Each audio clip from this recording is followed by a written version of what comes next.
Y es que hablar sobre la hoja de vida de nuestro ponente sería redundar, ya que es bien sabido su historial. Alcanzó la cúspide de la carrera militar, ocupando el cargo de secretario de las Fuerzas Armadas, lo que pone en evidencia sus 31 años desempeñando un sinnúmero de funciones y atesorando una ardua preparación académica. En cuanto al ámbito literario e histórico, le acompañan títulos como La memoria de Concho Primo, La Reconquista, Los motivos del machete, Campañas militares de la independencia, Memorial de la Guasábara, La Fuñenda, Malfiní, Cantos de hierro, entre otros más. Todo esto nos da un preámbulo del acervo cultural e intelectual de nuestro ponente. De manera pues, distinguidos invitados, que con el correspondiente permiso de nuestros superiores, les pido ponernos de pie nuevamente y recibir al comandante mayor general retirado José Miguel Soto Jiménez, quien tendrá a cargo el desarrollo de esta magistral conferencia. Un aplauso para el mayor general Soto Jiménez. Bueno, dentro de la formalidad que ocupa, sobre todo por encontrar en un lugar tan preciado a mis afectos de defensa y investigación como la Fuerza Aérea Dominicana. Entonces, debo entenderle primero un saludo a los superiores que se encuentran presentes a nivel general, a los coroneles, a los tenientes coroneles, a los mayores y todos los que están aquí y se han tomado la molestia, entre comillas, porque ustedes saben que es una orden de estar aquí, de venir a escuchar mis palabras. Entonces, en esa tesitura, lo primero que debo yo hacer es expresarle a ustedes, sin formalidades, que ya yo dije que amerite al momento, la satisfacción que me embarga al encontrarme aquí con todos ustedes, en un lugar que debo categorizar para comenzar, y es categorizar el orgullo que deben sentir todos ustedes, a excepción de los interalmas que están aquí, de ser miembros de una institución que, siendo la más nueva dentro del concierto de las Fuerzas Armadas Dominicanas, sin embargo, y es una opinión personal mía, ¿verdad? Cuando ya no hay que guardar las formas para no reaccionar orgullo, donde ha prevalecido más que ninguna otra, y de forma moderna y de forma militar, el diseño original de la República Dominicana, que por cierto, debo decirles que es un concepto, nadie maneja eso. La República Dominicana, entre otras cosas, y fundamentalmente es un concepto que habla precisamente del perfil de un pueblo que desde hace 500 años ha existido su obsesión por la libertad y su obsesión por el heroísmo. Muchos políticos han hablado que nosotros somos un país rico. Nosotros no somos ningún país rico. Políticamente una isla no tiene la capacidad de ser un país rico, al menos que no sea como el caso de Japón o el caso de Inglaterra, que es un conjunto de islas, ¿verdad? Pero que por un diseño político adecuado han llegado a alcanzar lo que se llama los estadios más altos del capitalismo, como lo llaman los marxistas. Estamos hablando del imperialismo, cada uno en su momento, Japón e Inglaterra. Pero resulta que la riqueza del dominicano, la riqueza fundamental de nosotros los dominicanos, y cuando yo estoy hablando aquí, no le estoy hablando de Soto ni de Soto, le estoy hablando de ustedes, porque lo que hicieron la independencia, hicieron la restauración, hicieron todas nuestras grandes gestas, fueron sus abuelos. Eso hay que tenerlo muy presente. No estamos hablando de una figura, valga la redundancia, prefigurada por la sacralización de los héroes. Estamos hablando del pueblo dominicano en armas, que su riqueza, vuelvo y repito, la única riqueza que tenemos, es el heroísmo de sus mujeres y de sus hombres, y la obsesión por la libertad. Entonces, para que ustedes lo sepan también, y ustedes son, ya yo dije, la institución donde se ha corporizado mejor todo lo que se llama la cultura de la identidad nacional. Ustedes tienen que saber que nosotros no hemos pasado, a diferencia de lo que se piensa, y de ahí viene el militarismo, no de ustedes, sino del pueblo dominicano. No hemos pasado, para ser exacto, 400 años peleando, y quizá 500 o más peleando. Nosotros hemos vivido hincados ante la diosa del heroísmo de forma permanente. Y les digo a ustedes, después de oír la palabra del señor capellán, oigan, que si nosotros pudiéramos con una mano gigante, es una imagen metahistórica, exprimir la historia dominicana, lo que saldría sería dos símbolos: la cruz y la espada. La cruz como corporización de la esperanza. El pueblo dominicano es un pueblo que vive al servicio de la esperanza, postrados ante la esperanza. Y la otra es la espada. Ahora bien, la espada que yo me estoy refiriendo, para no caer en ciertas discriminaciones y para ser real, yo me estoy refiriendo al machete campero, al machete redentor, forjador de libertad, que ha sido el instrumento primero, el arma fundamental dominicana para imponer su heroísmo como prótesis del heroísmo. Y por el otro lado, entonces, es un instrumento, como ustedes saben, cada vez más desplazado, agrícola, agrario, ¿verdad? Que también tiene que ver mucho con la cultura dominicana. Recuérdense cuando el dominicano habla de los chapeos bajitos, se está refiriendo a una forma de chapeo radical. O cuando habla también de los ciclones batateros, que nunca llegan. El dominicano siempre vive soñando con los ciclones batateros y los chapeos bajitos. Bueno, se producen los chapeos bajitos, sobre todo cuando hay pensiones de la Fuerza Armada, ¿verdad? Tú la gradualizas diciendo, no, el chapeo fue bajito. O si no, en el rumor y la bola, que ustedes conocen muy bien, y que bueno, viene un chapeo bajito ahora, ¿verdad?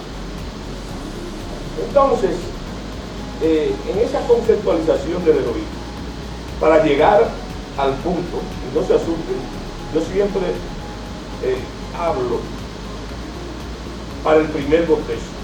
Cuando recuerden cómo me dicen a mí, el guaraguao, ¿verdad?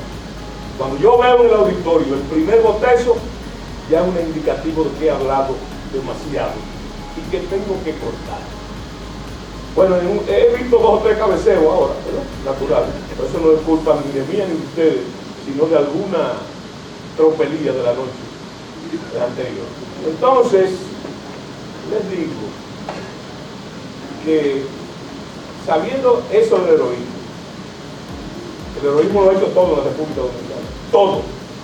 En el dominicano, el heroísmo lo ha hecho todo. Es más, yo tengo la convicción, que repito como un papagayo,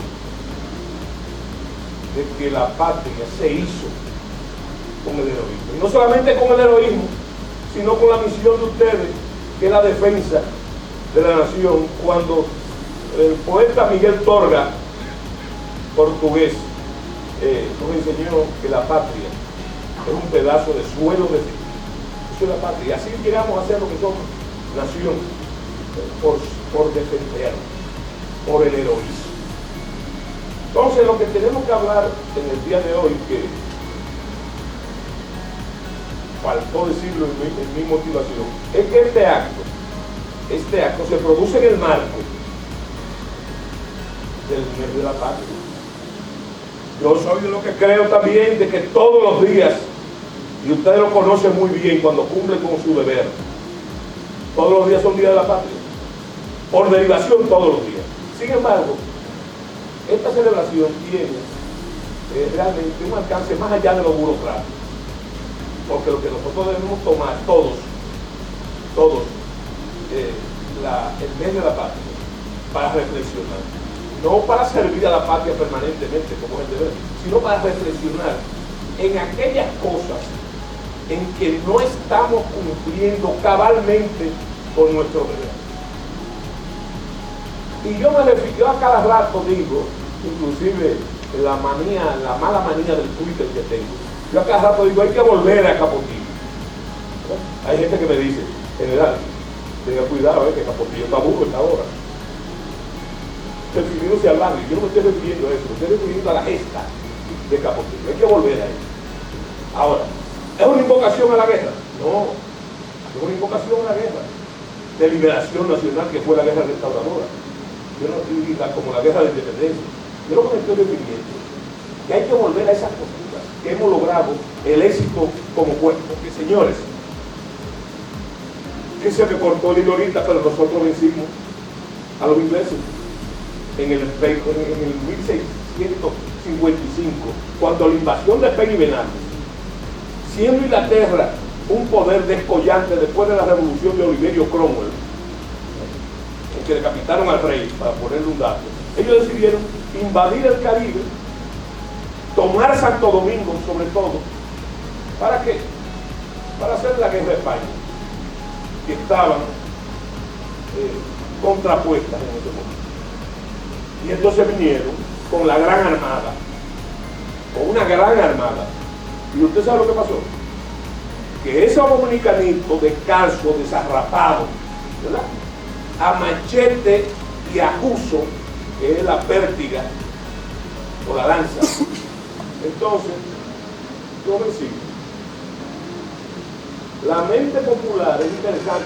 Voy a tener un momentico aquí, porque lo que se dice en esa época es que los ingleses se retiraron porque oyeron una cantidad de cangrejos en Jaina. Eso es mentira. Eso es mentira. Pero el dominicano, usted va a oír una frase por ahí que dice que hay que agacharse para que no maten a uno chiquito. Entonces, ante la pobreza y el aislamiento, el dominicano siempre ha preferido, en vez de reconocerse a sí mismo, entonces encomendarse a las potencias superiores, a la casualidad, al destino, a la providencia, que siempre ha sido un aliado del pueblo. Pero es el pueblo dominicano que hizo eso, en un sinnúmero de batallas importantes. Y hay que leer precisamente lo que dice el almirante William Penn y Robert Venable, que es el infantero. Lo que él dice. Lo primero que habla del que tiene al lado, del que tiene al frente combatiendo, dice: mira, esa gente son salvajes. Esa gente son salvajes. Le entran, no importa que tú te rindas, le entran a machetar y te picotean, ¿verdad? Y además tienen una pértiga, una lanza. Él no conocía lo que era eso, que es lo que nosotros decimos cuando el campesino dice de nosotros, dice: más tieso que un junzo. Es haciendo referencia a esa lanza, que era un palo de guayaba, que tenía amarrado en la punta un machete vaciado, que dice Robert Venable que esa lanza cruzaba la armadura como si fuera un cuchillo caliente mantequilla. Esa es la realidad. Pero después de eso vencimos a los franceses varias veces. Es más, yo pongo como nacimiento del pueblo dominicano una nación militar, que el dominicano celebra el Día de la Virgen de la Altagracia como si estuviera celebrando una deidad, ¿verdad?, o una advocación mariana. Señores, lo que está celebrando es la batalla de la Limonada, que es lo que se celebra. ¿Y por qué la celebra? Porque eso fue el 21 de enero de 1691, en una acción ofensiva en que los criollos cogieron y fueron a atacar a Cabo Haitiano. ¿Usted sabe por qué? Porque a cada rato se metían en tropelía a Santiago, a Moca, a La Vega, hasta San Francisco, y hacían los famosos degüellos, y se robaban todo. Entonces los dominicanos, que aguantan de todo hasta un día, como dicen los cibaeños, cuando el cibaeño dice: y es más, Ese IEMAN, que es una categoría nacional, es el momento de su tolerancia. Y entonces cogieron, fueron allá, ese 21 de enero, atacaron y lo vencieron totalmente. ¿A quién? A los franceses. Y usted sabe lo que pasó, que murió el propio gobernador Tarín de Cusí y el dominicano lo decapitó. Un capitán dominicano lo decapitó. Bueno, un año después fueron allá al Santuario del Naranjo, en Higüey, a darle gracia a la Virgen de la Altagracia por esa victoria vital para la dominicanidad. Y entonces le llevaron y estuvo ahí por 200 años el sable con que se decapitó al señor Tarín de Cusí.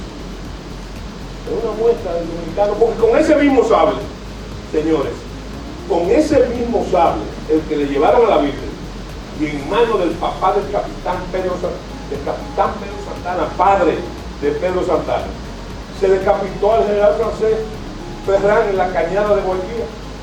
Pero pasado el tiempo, para que usted vea la sucesión de la historia, pasado el tiempo, con ese mismo machete se decapitó, que fue el machete que usó Santana en toda la guerra de independencia, se decapitó, ¿ustedes saben a quién? A Desiderio Arias, allá en una loma de Tulao. Fíjense la sucesión. Parece que va a cambiar, cambia de mano, pero la intención es lo mismo. Por eso yo en una advertencia a un insolente canciller haitiano le dije, mire, tenga cuidado,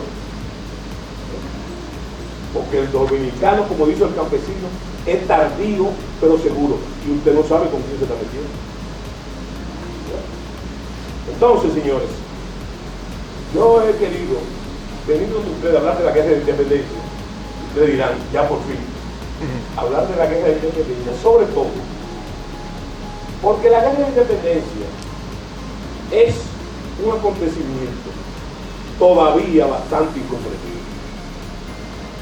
Y yo quiero analizar sobre todo lo que ustedes supuestamente no deben saber, para que lo sepan, ¿verdad? Entonces yo quiero comenzar a decirles que la poesía le ha hecho un gran daño a la historia. El dominicano es aficionado a la poesía, a despecho de su formación básica. Pero resulta que el dominicano es acólito de la poesía, sobre todo por aquellos que ustedes conocen de la muela, ¿verdad? Tiene otro carácter para levantarse la hembra, para levantarse la mujer. Y la mujer, como dice también el dominicano, cae por el oído, ¿verdad? Y entonces en este caso sería por la vida. Bueno, entonces, en esa situación yo creo que históricamente, como somos aficionados todo el pueblo a la poesía, entonces la poesía es la idealización de la belleza, de la estética y de las figuras que son a veces surrealistas. Entonces le hace un daño directo al análisis de la historia y sobre todo al análisis militar de la historia. Entonces, lo primero que quiero decirle a ustedes, que eso de la improvisación de nuestros héroes, eso es una falsedad. Yo que me he pasado una gran parte de mi vida investigando ese fenómeno, les digo a ustedes que no he encontrado ningún héroe de la independencia, ninguno, que no haya tenido entrenamiento militar anterior. Lo que no se ha querido decir es que los haitianos, que nosotros días conmemoramos la invasión de Boyer en 1822, lo primero que hicieron fue imponer el servicio militar obligatorio para todos los jóvenes de 16 años, no de 18, obligados, ¿verdad? Y yo les digo a ustedes que qué bueno que fue así, porque los haitianos lo que hicieron fue afilar cuchillo para su garganta, ¿verdad? Y el dominicano, que se había pasado mucho de forma intuitiva combatiendo y haciendo la guerra contra las potencias europeas que nos agredieron varias veces, como es el caso de Francia, y todas las veces lo hicimos, ese dominicano es arrapado, hambriento, mal vestido y mal armado. Entonces, todos nuestros héroes, comenzando por el padre de la patria. El padre de la patria hizo su servicio militar obligatorio, después hizo carrera militar, llegó a Cabo Furriel. ¿Ustedes saben lo que es un Cabo Furriel? ¿Ustedes saben lo que es un Cabo Furriel? Es lo que hoy nosotros conocemos como sargento primero. Yo no sé si la Fuerza Aérea usa lo de sargento primero como nosotros en el ejército o el sargento primero. ¿Qué es lo que hace el sargento primero? Lleva la lista del personal, maneja la resistencia de los almacenes de armas, y eso nos lleva a una cosa interesante: la no improvisación. Del padre de la patria se dice muchísimas cosas, y todas las cosas que se dicen son buenas, ¿verdad? Pero lo que hay que decir es, digo, aparte de 2 o 3 desaprensivos que han aparecido hablando mal del fundador de la República, yo lo que les quiero decir es que Juan Pablo Duarte, que hizo tantas cosas, todas las cosas que hizo fue para su revolución, para la revolución febrerista. Y esa revolución no fue contra los suizos ni los norteamericanos. ¿Contra quién fue la que se levantó Juan Pablo Duarte e hizo una revolución? Fue contra los haitianos. Ahora quieren pintar como que Duarte fue el primer miembro de la solidaridad internacionalista de la patria del proletariado, que es el nivel. No. Duarte se levantó de forma enfática y todo lo que hizo en su vida fue para eso. Entonces se dice también que Duarte, que fue militar y hizo eso por su revolución, también practicaba la esgrima. Entonces ahora, Duarte es el promotor del deporte olímpico de esgrima. No es eso, Duarte no es eso.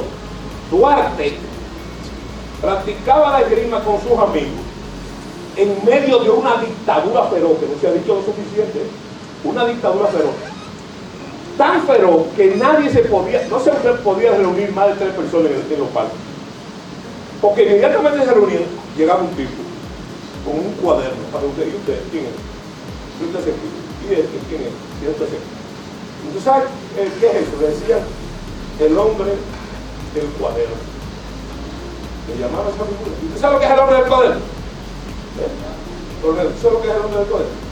El hombre del cuaderno es lo que nosotros llamamos Calier. Esa palabra Calier viene de ahí. El Calier, el hombre del cuaderno. Entonces, era una dictadura y Duarte podía juntarse a practicar bajo esa fachada esgrima y se estaba al mismo tiempo entrenando en el uso de las armas blancas. Duarte fue teatrista. Creó una sociedad que se llamaba la Filantrópica. ¿Para qué? Porque le gustaba el teatro.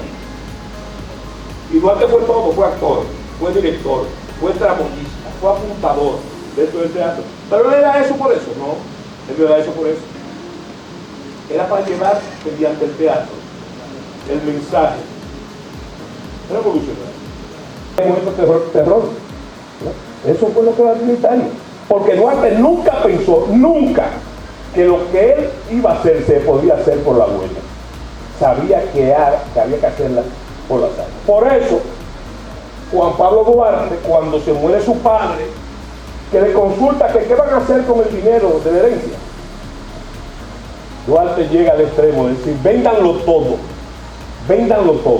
¿Usted sabe para qué? Para comprar armas, para la revolución. Armas, no flores, no libros, sino armas. Es el pensamiento de Juan Pablo Duarte. Ahora, si lo traemos ahora, los políticos de Marras, ¿qué harían? Harían lo mismo. Oye, cógelo de papá, véndelo todo y mételo en la campaña de X personas. Porque si ganan, ay papá. Como la actividad más noble, que ahí coincide Clinton, el presidente Clinton, con Duarte, porque él dice, cuando se preguntó por qué él había sido político, pensaba lo mismo que Duarte decía: la política es la única actividad que es capaz de cambiar la suerte de la gente. Es buena lista, lo que significa el trabajo. Bueno, entonces ya sabemos que no hay tal cosa. No hay héroes de la independencia, esa salvedad improvisada. No he encontrado uno solo. Es muy bonito decir que el coronel general José María López, el hombre que le dio fuego a las fogoneras de los cañones de Santiago en el 30 de marzo, era zapatero. Y es muy poético decir que se paró de su asiento, abandonó la lesna y el martillo para iluminar esos cañones en ese día de hoy. Eso es muy bonito, pero no es verdad. Porque usted sabe muy bien que es del ejército, usted sabe lo que sabe del ejército aquí, que para hacer eso, para usted operar un cañón con suerte, ahora, antes y después, lo menos que tiene que hacer es conocer ese arma. Y lo segundo es que después tiene que conocer trigonometría, ¿verdad? Y las reglas básicas del empleo del arma. Entonces, ¿cuál es la verdad? Que ese tipo era capitán de la Guardia Nacional Haitiana, que es lo que no se quiere decir, en la que estaban obligados a militar todos los dominicanos en la edad correspondiente. Eso es lo primero. Lo segundo es que la poesía también nos traiciona, porque sobre todo ustedes no, porque ustedes todavía están en lo que decía Duarte cuando visualizaba la juventud como dulce esperanza de la patria vieja. Son muy jóvenes, no importa el grado. No se vayan a guillar demasiado, hay los coroneles, no son tan pequeños, pero bueno. Pero toda nuestra generación, la generación de sus padres, la generación de sus abuelos, le enseñaron que la independencia fue un momento de la noche más alta de febrero, poesía, donde uno de los padres de la patria, Matías Ramón Mella, la Puerta de Misericordia, marchó a la Puerta del Conde, y entonces con ese trabucazo quedó la independencia consumada. Eso no es verdad. Eso no es verdad, pero radicalmente no es verdad, porque lo que hay que analizar, primero, para que ustedes vean que la política es la gran afición del dominicano. Lo primero que hay que ver es que la independencia fue posible gracias a un acuerdo entre conservadores y liberales. Debo decir, como parte de ese proceso, que este país está signado, está lacrado, enquisado con el número 3. Si usted hace un análisis no profundo, ustedes van a verlo. Primero fueron 3 carabelas: la Pinta, la Niña, la Santa María. Somos un país que tiene 3 nombres. 3 nombres, ¿verdad? Tenemos 3 padres de la patria, tenemos 3 colores de la bandera. Es marcado por el número 3 por donde quiera. Y así fue con la independencia. Lo que ocurre en todos los países civilizados, de que hay eventos que concurren en una sola fecha o en una semana, aquí no. Aquí la declaración de independencia real fue el 16 de enero de 1844, antes del 27. El 27 de febrero lo que ocurre es que una pequeña anécdota que debo contarles, para que ustedes conozcan el dominicano. Mella citó la concurrencia de sus acólitos trinitarios y liberales a las 10 de la noche en la Puerta de la Misericordia, ¿verdad? Pero llegó a las 10. Y del contexto, el grupo total, la palabra contexto está mal pronunciada, entonces llegaron menos de la mitad. Vaya usted a saber por qué. Vaya usted a saber por qué. No se cumplió con el compromiso. Entonces Mella, y después de lo que era la ciudad de Santo Domingo, se discute que tenía 2.000 habitantes en ese momento. Quizá tenía algo más, ¿verdad? Pero era un barrio, era un vecindario. ¿Qué pasó? Si la comparamos con hoy. ¿Qué pasó? Que Mella entonces tira el trabucazo para comprometer lo que se quiere huir. Digo, pues, pero si no ha llegado la gente, y entonces, ¿por qué yo estoy aquí? A diferencia, y ahí está el otro temperamento del hombre dominicano, del joven Calixto Mañana, que cuando ella está ahí, llega ese carajito, de 15 o 16 años, con un sable más grande que él en la mano. Y Mella le dice, ¿para dónde va, muchacho? Y él le dice, para donde van los ojos. Allá llegó. Ustedes saben el concepto que había sufrido los mismos trinitarios, de lo que dice el campesino, que el que se acuesta con muchachos, amanece, ya usted sabe, ¿verdad? Entonces, eso es interesante, que de ahí marca Mella a la puerta del conde, y solamente hay que pasar por ustedes que es una línea recta, siguiendo la muralla, pero ya los conservadores estaban ahí. Los conservadores sí habían llegado, las corrientes conservadoras, Bobadilla, Caminero, Miguel Pérez, toda esa gente estaba ahí. Y ahí es que entonces suben la bandera, que ahí oí yo una cosa en una conferencia que me invitaron a dar y que habló otro conferencista, pero que yo no quiero decir, pero esto es una historia nueva, porque aunque la bandera la conceptualiza Duarte con los tres colores, 1, 2, 3, son 3 de nuevo, que son los colores de la Virgen del cuadro de la Virgen de Alta Gracia. Fíjense que es 3, 3, 3, 3. Y en el cuadro de la Virgen de Alta Gracia, ¿qué van a encontrar ustedes? En el único país de América Latina, usted va a ver una advocación mariana, donde no se representa la Virgen, se representan 3 personas, 3, ¿verdad? Jesús, María y José. 3, todo es 3. ¿Cuál es la conceptualización de la bandera? La bandera de Soberbia. Que yo oí una historia ahí de señores. Esa bandera que conceptualiza Duarte, hay que recordar que la bandera haitiana, ¿verdad?, era azul y roja. Entonces Duarte se le ocurrió, con un mensaje simbólico de redención, ponerle la cruz a la bandera. ¿Qué hicieron los dominicanos en todo el país? Que para pronunciar las provincias y los pueblos, ¿verdad?, decían, ayer, es un mensaje, ¿no?, ya los celulares y los telegramas, acabamos de pronunciar La Vega, o Moca, o San Juan, o Elia Piña. Eso fue un proceso que comenzó después del proceso. Y dijeron, bueno, y le pusimos, fuimos de fulana de tal, y le pusimos la cruz a la bandera. ¿A qué bandera?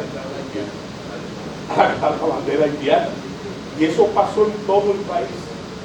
No fue un hecho de que, cuando se dice Concepción Bona, tejió nuestra primera bandera, no. Concepción Bona fue que le cosió la cruz blanca, la cruz de redención, la cruz de la esperanza, la cruz de nuestra fe. Bueno, entonces, despejado eso de la improvisación, ya yo dije que no he encontrado, comenzando por el padre de la patria, un improvisador. Todos eran oficiales de la Guardia Nacional Haitiana. Y déjenme decir una cosa, no solamente capitanes y tenientes, había hasta coroneles, como era el caso de los Alfaos, como era el caso de Pedro Santana, que era teniente coronel de la Guardia Nacional. Y todos en realidad. Bueno, eso es lo primero, que eso no fue simplemente, hay que sacarse eso de ahí, de la cabeza.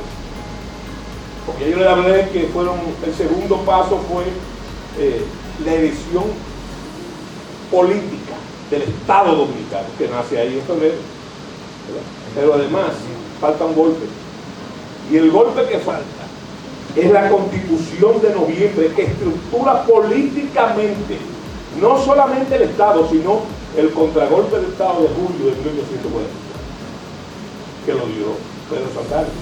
Porque el primer golpe de Estado de la República, ojo, ¿quién se cree usted que lo dio?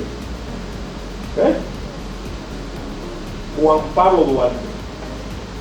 Juan Pablo Duarte da el primer golpe de Estado de la República, el 9 de junio de 1844, cuando la Junta Central Operativa. Por eso que es una mentira también, que dice por ahí, no, Duarte nunca quiso ser presidente de la República. Duarte sí quiso ser presidente de la República para desplazar a los afrancesados y a los anexionistas de la Junta Central Operativa.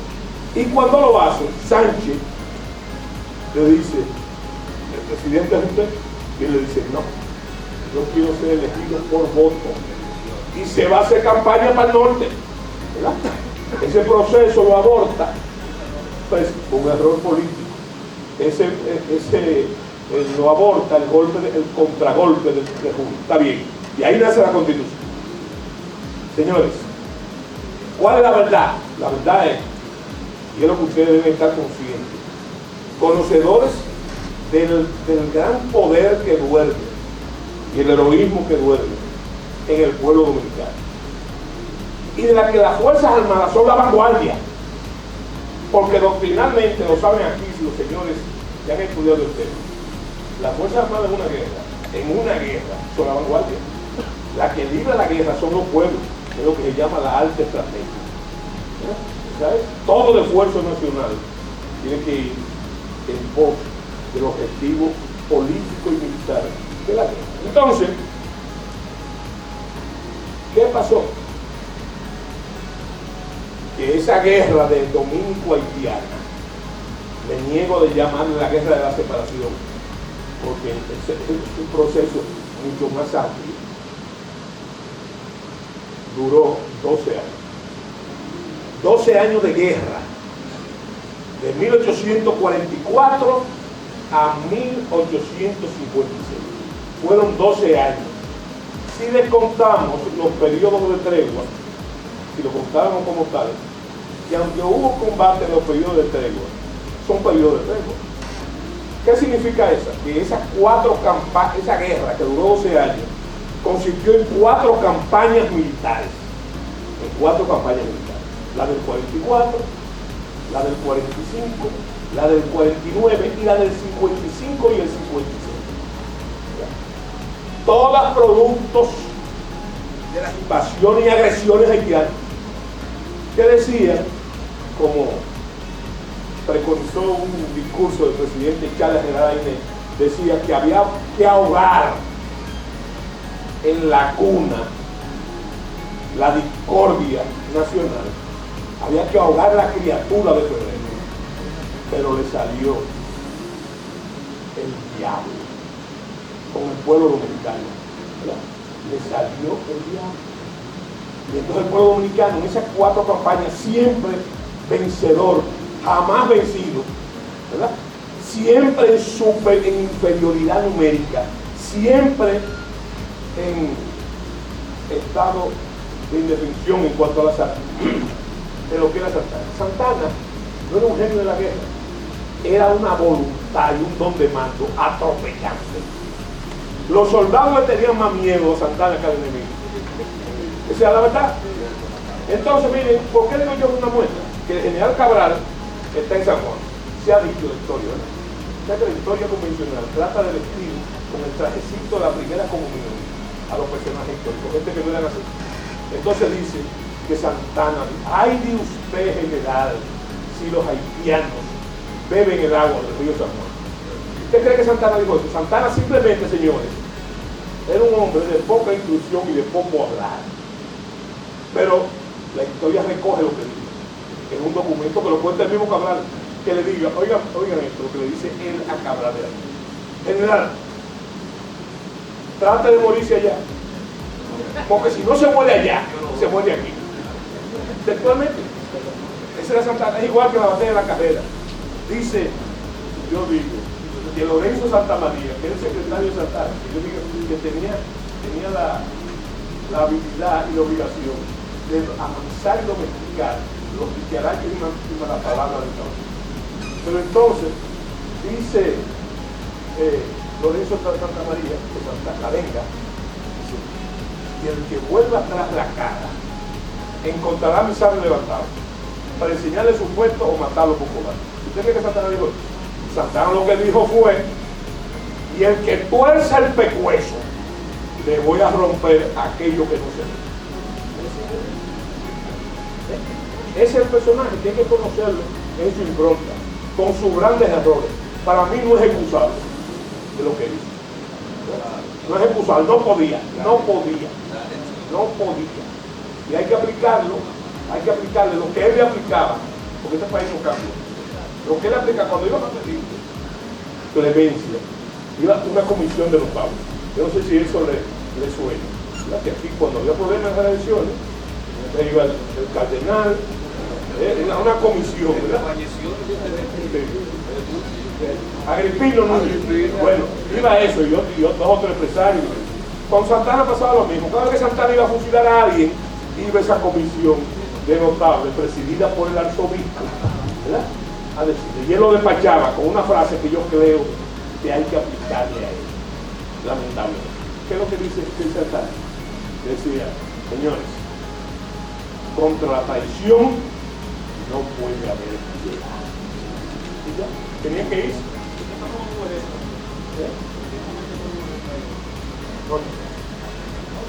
No estoy hablando de eso, estoy hablando que cuando iban, él lo despachaba con la misma fórmula. Dentro de su esquema, era traidor. Que por cierto, tu verdad que yo le llamo el soldado ejemplo. Porque cuando yo le dije lo de en la carrera, Santana lo convoca, porque él estaba en la batalla del número, que fue una gran emboscada. Y le dice, mire, vamos a tumbar al presidente, vamos a marchar contra la capital, porque esto es culpa del presidente Jiménez, que descuidó el ejército. ¿Verdad? Ustedes saben que hay está leyenda, mi camarada, que a Jiménez había que llevarle los papeles de la presidencia a la gallina, porque el doctor político es el ciudadano. El peor pecado ciudadano es no participar en el debate, decía Solón hace 2000 años. Y yo le digo a ustedes que el sector político, el ciudadano, no es más que el ciudadano, valga la redundancia, consciente de sus derechos, que hay que pelear por ellos, pero también consciente